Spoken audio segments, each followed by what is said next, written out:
काल पेपर फुटी झाली आणि शिक्षणाकडे पाहण्याचा लोकांचा दृष्टिकोन बदलला।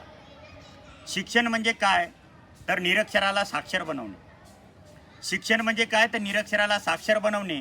याहीपेक्षा आपण समोर जाऊन सांगू शकतो, शिक्षण म्हणजे काय तर निरक्षराला साक्षर बनवणे, साक्षराला संस्कृत बनवणे, संस्कृताला सुसंस्कृत बनवणे, सुसंस्कृताला सृजनशील बनवणे। आणि सृजनशील व्यक्ती जर असेल तर सृजनशील व्यक्ती या देशाचा विकास जसा होईल, या देशाचा विकास करण्यासाठी प्रयत्न करेल त्याला सृजनशील म्हणतो। आणि सृजनशील माणसं घडवण्यासाठी शिक्षण क्षेत्रात प्रत्येकाने आपलं योगदान दिलं पाहिजेत। मग ते शाळा असो, कॉलेज असो, महाविद्यालय असो, त्या ठिकाणी प्रत्येकाने आपापल्या परीनं आपापलं योगदान देऊन शिक्षण प्रभावी कसं बनेल, शिक्षणाला आपण प्रभावीरित्या कसं चांगलं करू यासाठी प्रत्येकाने प्रयत्न केला पाहिजे। आज आपण पाहतो, ज्या माणसावर जास्त विश्वास ठेवला, ज्या माणसावर आपण जास्त विश्वास ठेवतो तोच विश्वासघात करतो।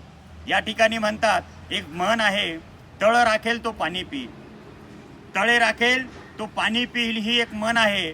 आणि दुसरी त्यासोबत आपण दुसरी म्हण जोडू शकतो की शेतच कुंपणच आज शेत खात आहे। आणि तशाच प्रकारचं ज्यांच्याकडे आपण जबाबदारी देतो, ज्यांच्याकडे परीक्षेची जबाबदारी सोपवतो, ज्यांच्याकडे पेपर काढण्याची जबाबदारी देतो, त्याच लोकांकडून पेपर फुटीसारखे प्रकार होताना दिसतात। आणि आज शिक्षण क्षेत्रात मोठ्या प्रकारचा गडबड गोंधळ झाल्यासारखा दिसतो। म्हणून ज्या लोकांची, ज्या विद्यार्थ्यांची इच्छा असते अभ्यास करण्याची, कुठेतरी तळमळ असते, आपण कुठेतरी सर्व्हिसवर लागलो पाहिजे, चांगल्या मार्कांनी पास झालो पाहिजेत, कुठेतरी आपलं ध्येय आपण हस्तगत केलं पाहिजेत, पण असे जेव्हा पेपर फुटीचे प्रकरण दिसतात किंवा अशा प्रकारचे काही घटना घडतात, त्यामुळं विद्यार्थ्यामध्ये आणि त्या स्टुडंटमध्ये नैराश्य पसरते।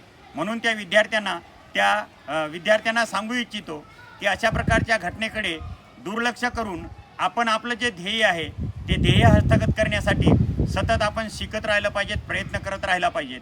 आणि प्रयत्न करत असताना कुठल्याही प्रकारची कचुराई किंवा कुठल्याही प्रकारचा कसूर त्या प्रयत्नात नसावा। म्हणून शिक्षणासारखं पवित्र स्थान दुसरं कुठलंच नाही।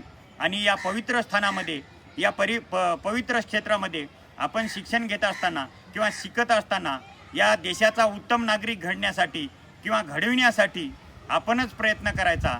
आणि त्या प्रयत्नातून विशाल अशा सुजलाम सुफलाम देशाची निर्मिती करणं आपल्याच हाती आहे।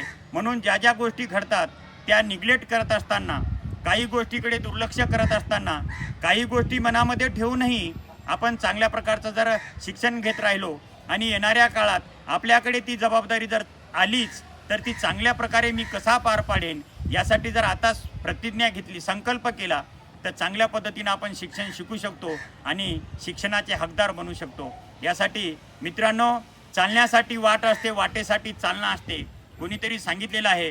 म्हणून म्हणतात, चालण्यासाठी वाट असते, वाटेसाठी चालणं नसते, आणि उंच भरारी घेणाऱ्यांना आभाळाचं भान नसते। अशा प्रकारचं या शिक्षण क्षेत्रामध्ये आपणही चांगल्या प्रकारची कामगिरी करून, मला वाटते खूप मोठे साहेब होऊन गेले, कितीतरी IAS अधिकारी झाले, कितीतरी लोकांनी वेगवेगळ्या प्रकारच्या खुर्च्या सांभाळलेल्या आहेत, पण मला वाटते मुंडे साहेबांनी जे काम केलेलं आहे ते काम प्रत्येकाच्या तोंडी आज मुंडे साहेब आहेत, तुकाराम मुंडे आहेत, आणि त्यांनी कशा प्रकारचं काम केलं तशा प्रकारचं काम आपण करून या देशाला हातभार लावावा आणि शिक्षण क्षेत्राला आलेली ग्लानी आपण भरून काढावी, एवढ्या शुभेच्छा या ठिकाणी देतो आणि थांबतो।